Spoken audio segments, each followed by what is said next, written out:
deal with you. All right, guys, let's go ahead and finish up with this video right here. And make sure you guys support the stream with any question, comment, jokes, or disagreements. Just send it in a super chat, or you can go ahead and double tap that screen and like the video, guys. Appreciate the support. Let's get right into it. We continue our discussion of the U.S.-Iran war that is happening right now.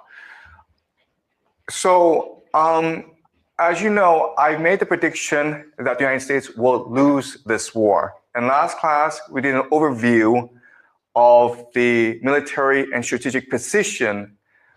And today, we're going to provide some theoretical framework for how to understand how this war will progress and why ultimately I believe the United States will lose this war. Today, I present to you a very important idea in game theory. And once you understand this idea, you understand why things will turn out the way they do. Okay, it's called a law of asymmetry. Oh, and Sony, that's actually a really easy question. I mean, think about it like this. What has the United States shown the world within the past? Well, I would say 20 to 30 years. And I'll tell you that if you have nukes, it don't matter if you're a monarch, you're a dictator, or you're just the wildest leader ever. We're not going to mess with you. We're going to leave you alone. And better yet, we'll work with you. I mean, we will. I mean, sure, we work with Putin and Xi, and these guys do some wild ass things, some commit crazy atrocities, and we work with them like it ain't nothing. Why? Because they got nukes. So what have we shown the world? We've shown the world that we won't mess with you. We won't even try to commit regime change. We won't even like dedicate ourselves to regime change on you if you have a nuke or you're willing to bend to American interests. And if you're not willing to bend to American interests, then your ass better have a nuke. That's why. And it seems Iran has been trying to either negotiate a way to where they can have a nuclear enrichment program, but for some reason, the United States, we said we don't want them to have a nuclear enrichment program. We don't want them to have ballistic missiles, and they're not allowed to, engage in proxies. I mean, at a certain point, we're pretty much saying F their sovereignty. And with the only way to protect their sovereignty in the global stage seems to be what? Having a nuke. That's why. Symmetry, okay? Law of asymmetry. And all this is saying is that the United States and Iran are not peers. They're not equals. The United States is... Yo, and shout out to my man, the lunatic libertarian. He said, in times of reason, humans are unreasonable. Why? Let's talk about it. You know what? I got you, big dog. Let me go ahead and post that link for you. And that's a baller alert, my friend. Shout out to the lunatic libertarian. Far stronger. And all this is saying is that the United States and Iran are not peers. They're not equals. The United States is far stronger than Iran. And we should expect the United States to overwhelm and destroy Iran really easily. But the law of asymmetry states that that's usually not the case. It's usually the underdog that has the advantage. And we see this from history all the time. Yeah, I mean, case in point, Vietnam, another case, even though it does look like Ukraine is losing, but they was able to drag out a war with, well, a world superpower. So, yeah, those are some pretty good points or some pretty good examples. Okay, so when the Persians in about 490 BC invaded mainland Greece against Athens and Sparta, Persia at that time was the first world empire. It had infinite resources, infinite manpower, infinite wealth. And it lost to the Greeks not once, but twice. And then the Macedonians under Alexander the Greek, and they were like a tribal army, not a very large army. They were able to go into Persia, and Persia at the time was basically most of Eurasia, and conquer. Oh, yeah, and shout out to the lunatic libertarian, because like I said, he pretty much opened up the call-in line. So I went ahead and posted it on the main page on the post tab, so you guys already know where to go. Main page, post tab, and you guys see it right there. Appreciate the support, guys. In about 10 years' time. The Romans started off as a tribal people, which then built the Mediterranean Empire. Then you have the Aztecs, so the Vikings. So this happens a lot in human history. A people in the borderlands, a tribe, a small ethnicity, are able to conquer a great empire. And the law of asymmetry tells us why. Okay? So I'm going to go over very slowly in detail how this law of asymmetry works. All right. So let's look at an empire. And there are three major advantages to an empire. All right. The first is mass. That's true. This just means that they have a lot of people. Okay. They also have an infinite amount of people. Yo, what's going on, lunatic? Hey, Seth, how's it going? Can you hear me well? Yeah, I hear you. But please explain your point. Well, I see a lot of MAGA and I see a lot of people justifying what's happening in Iran. My position is this. We've seen this play written for us for over 40 years as far as that region. We've seen it with Syria. We've seen it in Lebanon. We've seen it in Libya. We've seen it all across the region, Iraq, Afghanistan. Bro, It's Iraq the part greater 1, 2, and 3. It's the greater Israel project. Central banking is a huge part of this. If you look at the countries that don't have a Rothschild central bank, these are the countries that are currently in these engagements. And it's not only our engagement with coinciding with Israel, with Iran. We have Afghanistan engaging with Pakistan. Trump likes to tout himself as stopping the Pakistan versus India nuclear war that was potential, and that was over water. People probably don't understand that, but that was literally over water rights. They were going to go to nuclear war over water rights. But I think people need to understand that this just reinforces the military industrial complex because it's so ingrained in our economy. We cannot have a surplus of weapons and keep building more weapons and funding more weapons to sell to other countries because basically America is the biggest arms dealer in the world. Oh, and well, I mean, it's so funny how people like to call Iran like the biggest terrorist, like big supporter of terrorism in the world. I'm just like, I mean, well, if you take us out of the running, then yeah, maybe. Like, didn't we just put the head of Al Qaeda at the top of Syria? Like, isn't that basically? I mean, look at it. You know, we installed Gaddafi, but then Gaddafi started instituting policies for the continent of Africa and the prosperity of his own people. Bro, right? we're So he backing wanted warlords in Somalia. We backed warlords in Afghanistan that grew poppy, and we shipped the shit out for them. You could be burning a 55-gallon drum in Afghanistan of poppy as deuce and a halves are rolling out of the compound. So it's not an uncommon knowledge as far as anybody that was over there. So it is what it is. You know what I mean? We understand why most of the individuals that served over there killed themselves. It's because it was a complete lie. It cost them their friends. It cost them people that they loved. And then you had engagements that people don't even remember. Like there was an engagement in Afghanistan, the soldiers threw a grenade in a mess hall. There is multiple engagements. You know, it's the short-sighted memory that people have as far as maybe like a 3 to 10 year span is quite amazing to me in today's day and age. People can't go back more than 20 years maximum.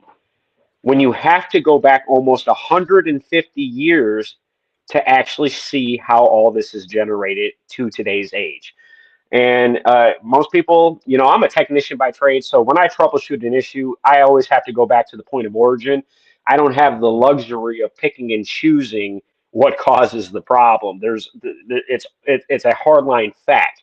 You have to follow history in order to understand where we are today. It's been programmed into people as far as those that go off to university because they've had the opportunity for the past 40 years, because that was what was instilled to people.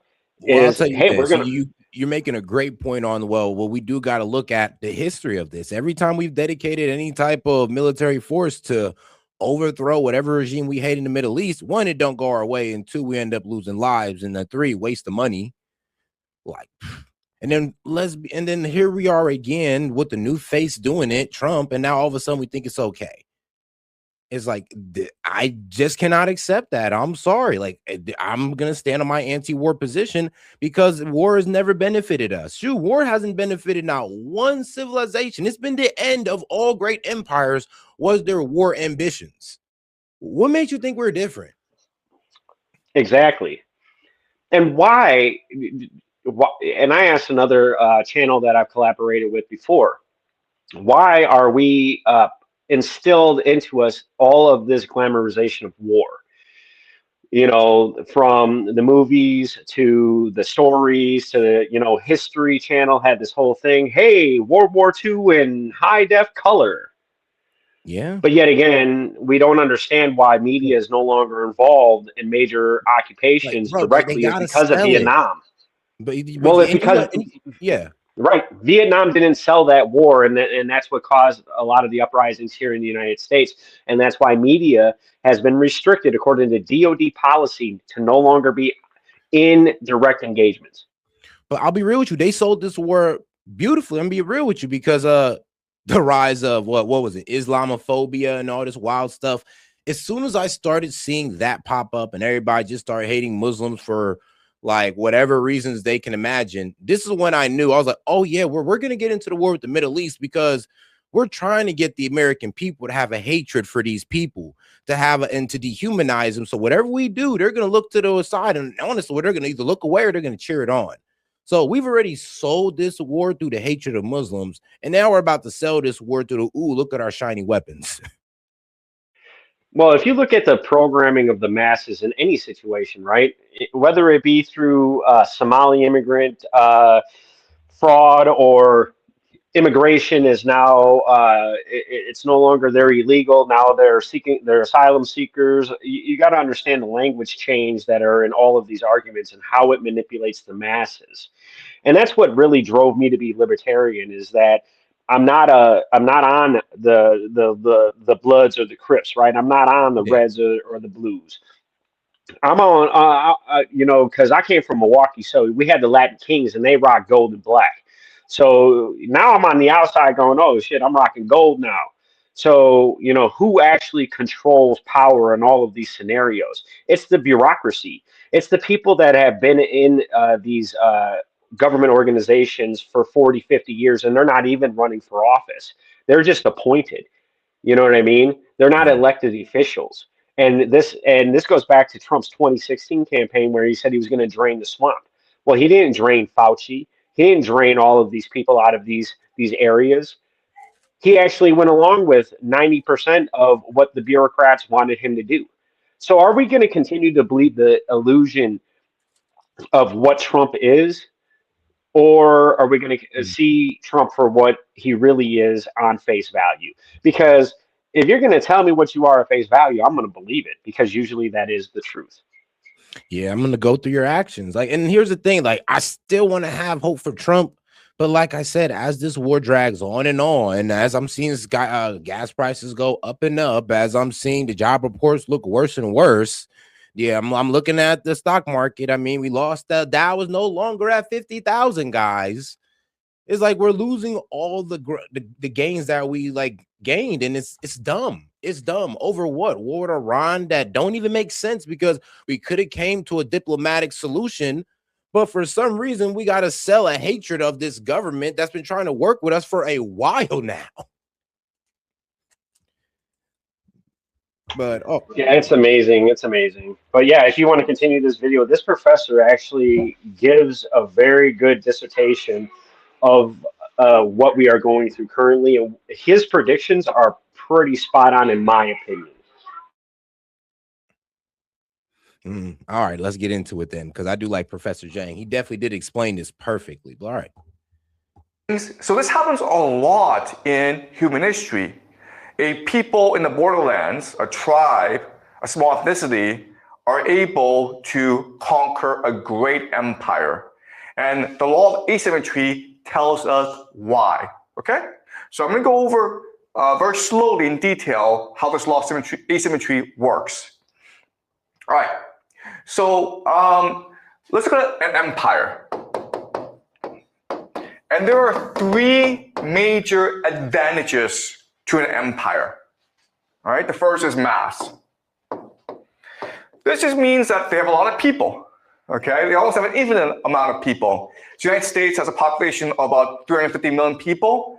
But remember, the United States can also draw on the populations of its allies, which includes the Five Eyes, the Anglosphere, but it also includes Europe. It also includes East Asia, South Korea, Japan, basically wherever the Americans have a military base. All right, so most of the world are either allies of the United States or vassals of the United States. So the United States can basically draw on in billions and billions of people for its wars, okay? So it's mass. Second is the idea of organization. Organization just means a hierarchy of bureaucracy and elite that allows you to organize your resources and your people in order to generate wealth, which is basically science and technology, okay? Science and technology, which leads to the most advanced weaponry, okay? So think about the United States, how they fight this war. They have these satellites that provide for precision targeting. They have these airplanes, these B-2 bombers, F-15s, that are the most advanced weaponry ever in human history, okay? So organization. And the last great strength of the empire is the idea of death. Death is the idea that because your people are infinite, because your organization is so strong, because your resources are so vast, you can afford to lose many, many wars, okay? It's not a big deal if the United States loses this war in Iran. If they want to go back, they can go back with even more soldiers, even more weaponry, because their wealth is infinite, okay? So these are the three major advantages of an empire. And in theory, because of these advantages, an empire should be invincible and eternal. But we know for a fact that all empires fall, and they fall very, very hard. And quite honestly, they don't last a very long time. Maybe 20 years, maybe 300 years for most empires. That's not a very long time. So we need to better understand what's going on, okay? Why is it that an empire with these vast resources, they all fall in 20 years, 300 years, okay? All right, so what we need to understand is that all these advantages are ultimately disadvantages in the long term. All right, so let me explain what I mean. Mass, you have a lot of people, okay? When you have a lot of people, you create a lot of inequality. Why? Because there's competition for resources. There's too many people, okay? And this often leads to debt and slavery. And as a result, your people become complacent, lazy, indifferent. They're competing against each other. They really don't like the government, okay? So they're not really that motivated to do anything, to work or to fight wars, but especially to fight wars. So this mass looks like an advantage in the beginning, but over time, it becomes a disadvantage, right? Organization means an elite. The problem with this is that over time, the elite become parasites. Why? Because the way they make their money is through rent seeking. Rent seeking just means that you have power and you seek to monetize your power by exploiting the mass. All right? So basically, landlords are a classic type of rent-seeking elite. And so they don't really work, but they make a lot of money because they own the land, because they control all the resources, because they control all the capital. And that forces the mass to go into slavery, to go into debt, which is what's happening in America today. The problem with this is that everyone wants to be part of the elite, and there are too many elite over time. Okay, so even though the elite have many kids, the power is a zero-sum game. It's a hierarchy, and so this leads to the idea of elite overproduction. Okay, elite overproduction. This is a term coined by the historian Peter Turchin. Okay, and his theory is that you have turmoil, you have wars. For example, the French Revolution, for example, the fall of the Roman Republic, because there's too many elite and they start wars to accumulate power for themselves. Okay? So this organization, this elite, leads to basically factionalism or infighting. And that's what's happening in America today, where the Democrats and the Republicans, they hate each other, they refuse to get along. It leads to political polarization. Okay, so another saying this is that an empire over time becomes insular. No, that's true. He's cooking right now, especially when he came to the whole, oh, well, the elite start making money off their positions. They start coming in this renter class. It's like, well, or the landlord class. I'm like, yeah, that's where we're at right now. Right, because power corrupts absolutely, and hold on, what is it? Power corrupts, absolute power corrupts. I forget how that saying goes, but absolute power corrupts absolutely. Yeah, so when you get power, right, and you don't have checks and balances, you have an issue. This is what our founding fathers already had branded into the Constitution and the Bill of Rights, is the checks and balances of the three branches of government, which when you don't teach civics gets lost. And the reason that we have a process that is so slow for change is for a reason. It's so that you cannot come in like a parliamentary system and completely eliminate the previous government and all policies within 6 months. There is a reason that they made it a slow process for change, and it needed to be debated all the way up to the Supreme Court if necessary. We have forgotten that, hey, this isn't the microwave generation that created this shit. You do not get your way just because you whine too much. Yeah. Care about what happens outside the world. All they care about is what happens in Washington, D.C. And as a result, they make a lot of stupid mistakes. Okay? Right. Now, the last thing is death. Okay, the problem with death is that if there are no consequences to your actions, you become arrogant, you become lazy, and you become incompetent, okay? Because you don't care. It doesn't really matter. And this leads to the idea of hubris. You know, I'll be real with you, just to add a quick little note. That's kind of where we're at with Trump in a way, because like, think about it like this. If nobody's willing to call Trump out anytime, we're just willing to create any excuse for what he does, he's going to have a hubris because he knows, well, no matter what I do, even if it's anti-American or not American first and Israel first, I have a base that's going to support me no matter what. So he's going to have a hubris. At a certain point, Trump had the hubris to know that he can get into a war, even though he said no new wars, and he'll still have an entire base behind him talking about how war is good now. Yeah, and that's because that's dangerous. And that's because people believe the illusion of their life. It's an illusion. It's not the reality. That's why people have problems with relationships and everything else, is because they want to believe the illusion that they've been programmed with instead of seeing the reality that's right in front of them. All right, let's get back to it. Okay, hubris is just blindness to your own arrogance, a violent arrogance that makes you make silly mistakes, but you don't recognize your mistakes and you keep on repeating the same mistakes over and over again. Right? So yes, it seems like the empire is invincible, but if you actually think about it, the empire, its advantages becomes over time its disadvantages, which will lead ultimately to its downfall. Okay? So the mass leads to inequality, the organization leads to overproduction, which leads to factionalism, and death leads to hubris. That's why an empire must fall over time. But an empire cannot fall by itself. It needs an enemy that forces it to collapse. Okay? And so what happens is that an enemy will emerge that will overwhelm the empire because it is able to take advantage of the weaknesses of the empire. Right? And so what are the weaknesses of this empire? Well, the first major weakness of this empire is that the people aren't really motivated.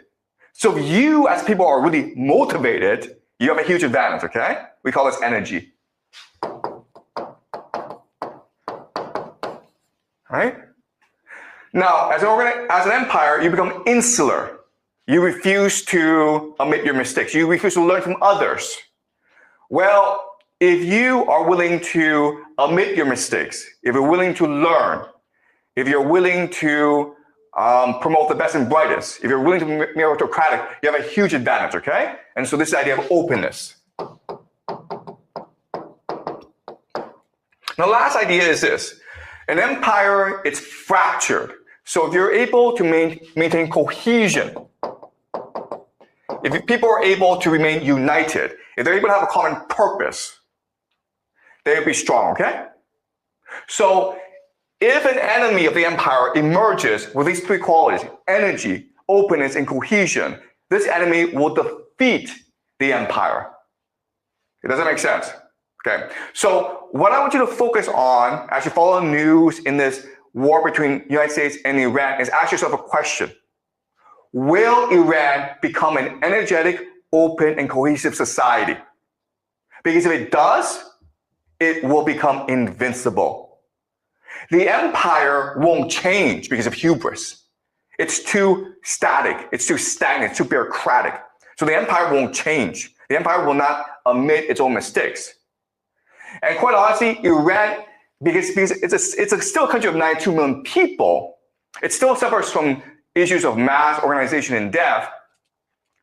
And so if it's able to transform itself into an energetic, open, and cohesive society, then it will triumph over America. That is the fundamental question in this war, okay? Don't worry about America, its technology. Don't worry about the economy. Don't worry about these things, okay? Just ask yourself one question. Is Iran transforming as a society? Are people becoming much more motivated? Are people in Iran learning from their mistakes and innovating and becoming resilient on the battlefield? Are the Iranians sticking together as a people? Okay? Because if the answer is yes to all three questions, then Iran will win and America will lose. Okay? Does that make sense? All right. So that's just a theory. So let's now talk specifically about America and Iran, okay? So America will have three major advantages in this war, okay? These three advantages are of course, technology, propaganda, and money, wealth. These are the three major strengths of the American empire. All right? Technology is just what you see every day, right? The satellites that are able to precision target these airplanes that are the greatest war machines in the world. Okay, so America is home to the greatest scientists, the most advanced weaponry. Okay, that's just technology. Propaganda means that America controls information space. It controls the internet. It controls the world's most powerful media, including the New York Times, CNN, BBC. It controls YouTube. It controls Google. It controls the information landscape. America does not want you to know something. It can hide it from you. America what is Project Mockingbird? Yep, that's true. Project Mockingbird, where they all say the same thing.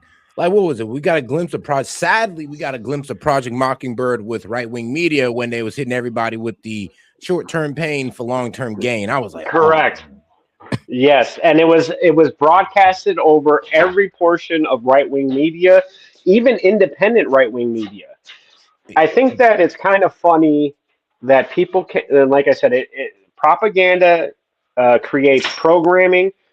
Programming creates population shift, and this goes back to well, you can't be this or that and identify as this or that because you don't meet this criteria that I say you don't meet. Yeah, And that's it goes true. back to anything. Think about it like this. Now, if you don't support this war, you're now un-American. Like, Or you're not conservative, or you don't support the president, or no, you're no, not MAGA. no. Get this. Somebody on the panel told me because I don't hate Muslims. Oh, you can't be on the right. You're supposed to hate Muslims. I'm like, what?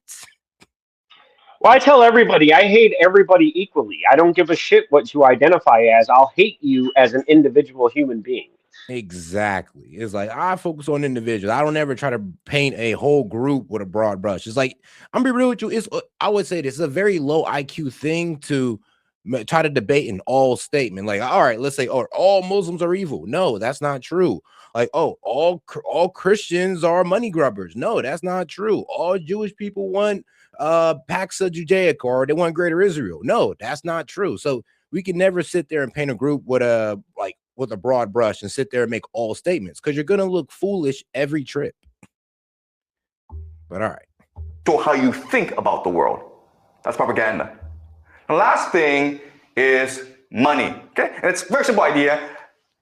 The United States controls the U.S. dollar, which is the reserve currency of the world, and the United States can print as much U.S. dollars as it needs in order to win this war. It has an infinite money printer. Okay, and then it can use this money to bribe people to fight this war. Right? It can pay for mercenaries.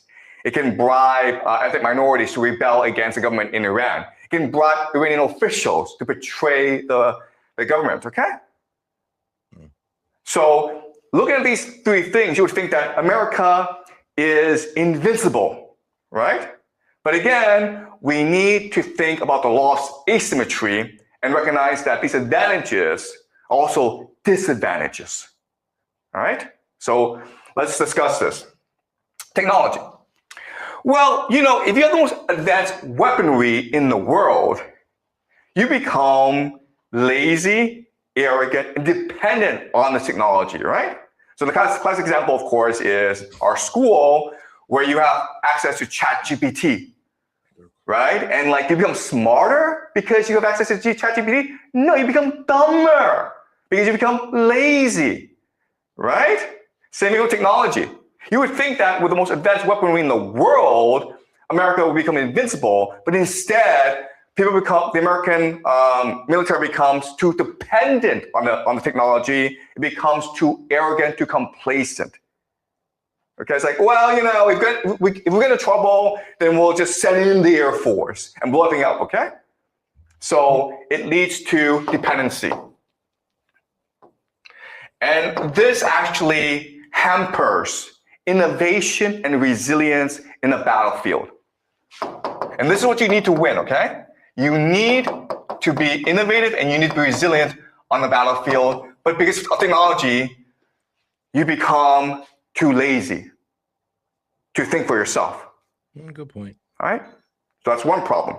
Propaganda. You would think that, oh, America control the debate, therefore that's a huge advantage. It's actually not an advantage, guys. The reason why is that in order for innovation and resilience to happen, you need to have open debate, right? You need people to voice dissenting opinions. But if you control the information landscape, what you can do is censor. And that's what America's doing right now. It's telling people to shut up and obey. You're not allowed to point out that this war is stupid and America can't win this war. Otherwise, you'll be kicked out, okay? So this means that there's really... Hold on, I won't go as far as say we can't win, but this war is dumb. It is dumb. We definitely didn't have to get into this. We could have honestly chose a diplomatic path, but we didn't. We didn't. Not saying I'm never gonna say that this war is not winnable, but it is dumb. A lack of rigorous debate. I will tell you, well, the reasons why we're in it is dumb. Within the American government. within the American military, within the American elite, which of course will lead to hubris. It will lead to bad decision making. No one will point this out because they're too afraid of pissing off the president and his people. So they shut up, and America will keep on making the same mistakes over and over again. Okay? We call this drinking your own Kool-Aid. Okay? Okay. They're basically getting high on their own supply. Is another phrase that we use. All right. Hilarious. Money and wealth. You would think, okay, well, this is it, man. We just bribe everyone. We just bribe the entire world, and we're good, right? The problem is this. The problem is that if you bribe people, they're not going to fight for you, right? Because all they want is your money. So you bribe them, but they'll probably take your money and run away. Okay? Or they'll figure out how to get more money out of you by cheating you. So right now, the Americans are going to fund these militias and ethnic minorities and opposition groups against Iran, okay? Guess what, guys? These guys are hustlers, right? They're not fighting. Can we pause it there? Yeah, go ahead. They want more. So he's describing what the CIA has been doing for the past 80 to 90 years of their existence. Yeah, since what was it? Operation Galileo or Galileo? Yeah, Galileo. So the manipulation so he said that the United States supplies the world. Well, it supplies the world's currency according to trade and trade agreements. And that's only done through centralized banking systems. And then if you don't like somebody or you don't have the proper trade agreements, then you can sanction that country through centralized banking and restrict trade. And then, you can create deals with other countries that will trade with them. And, it becomes a huge mess. And this goes back to my super chat. Why in the time of reason are humans so unreasonable? Why? I mean, like I said, bro, it all comes up to one eschatology. Some people are really radicalized.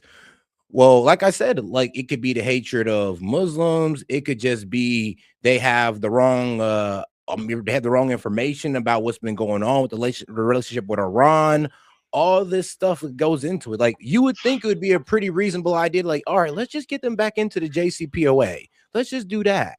But then there's literally people who are going to yell at us going like, how dare you trust these Muslims? How can you trust a terrorist state? Like, back up, bro. Hold on. They are a country. They're in the UN. Well, said you have to remember the programming that has gone into the American populace is if you are not me, then you are against me. And that's why if you don't, and it plays into the stereotypes, and stereotypes are programmed. If you don't wear the same clothes, then you're some goofy. If you don't participate in the same shit, you're a goofy. If you don't believe the same religion, you're a goofy, or you're it's killing any type of free thought, and within the movement of MAGA. Correct. And that's what the libs did.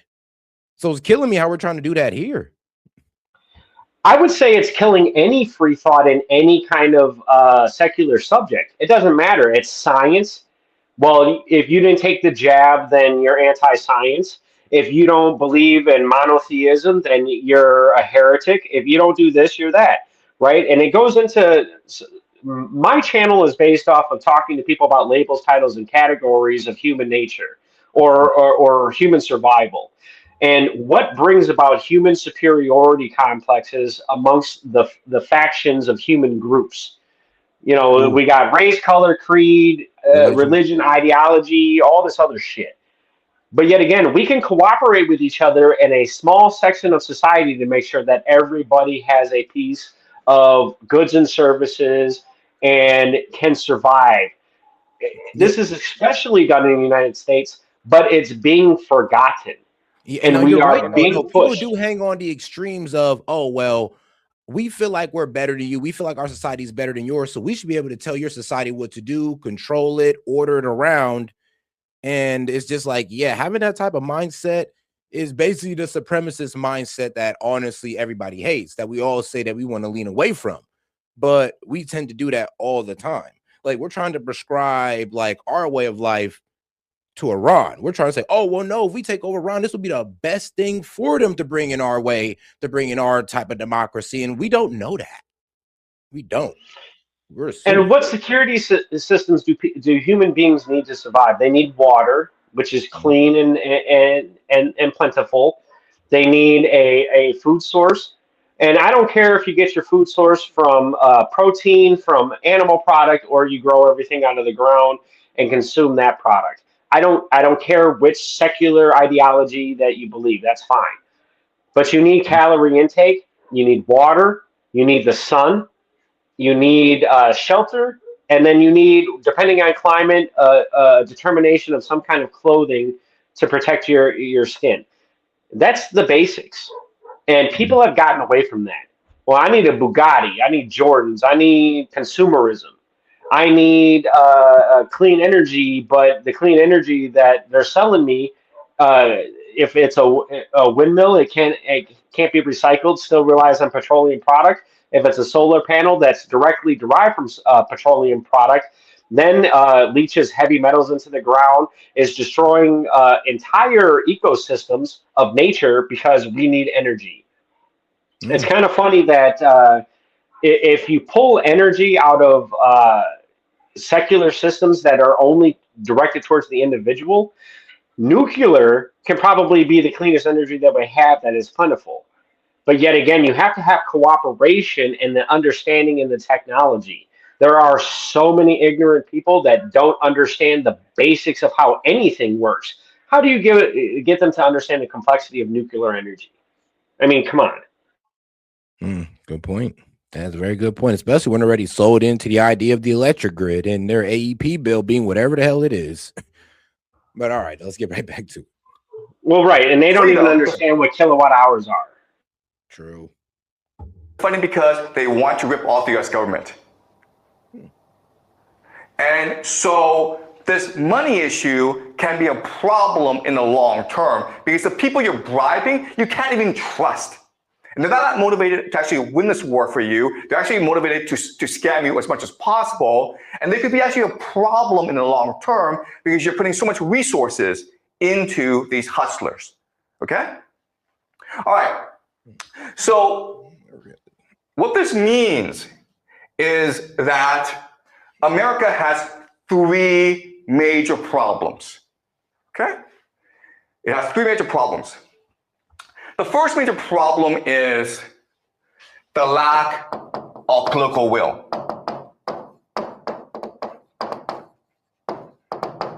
And all this is saying is that the American people don't want to fight this war. The American government doesn't even know why they're fighting this war. Bruh. No one cares. Okay. I mean, the only people that care are the Zionists who believe that they're going to bring back Jesus. And, well, the radical, well, I'll be real with you, the radical Israelis or the Jews in the Likud party who think they're going to bring back their Messiah and want to bring about the third temple. These are small sects of people right now. Small sects that actually are committed to this war. Well, religious extremism is actually being presented on all sides from monotheistic points of view. Good point. Whether you're a Christian or a Muslim or a Jew, doesn't matter. I mean, but think about it, like, even on the Muslim side, like, bro, they're getting pushed into jihad. They're ready to go all out because the Ayatollah died. Like, all Shia Muslims around the world are ready to act out over this. And like, you're right. So who is correct? Well, history would tell us the people that are correct are the victors. But this is a war that has been being fought, according to what we've been told as far as the timeline of history, for over 1,600 years. As far like, come on. And here's the thing, like, throughout history, I'm gonna be honest with you, like, it's kind of crazy. Throughout history, I don't really like the whole, oh, is this religion versus that religion? It's a holy war. I mean, look, I'm gonna be real with you. All religions are responsible for a whole lot of deaths. So guys, all religions practice in very small groups within that religion that have a bit of supremacy with them, that feel like they're just better than everybody else and they just want to take over. If you don't think there are Christians out there that want to make sure the whole world is Christian, I mean, come on now. You got missionaries out there in going out there to islands to risk their lives to preach the word of God to guys who can't even understand not one lick of English. So yeah, and we got Muslims out there going around trying to spread the word of the Quran.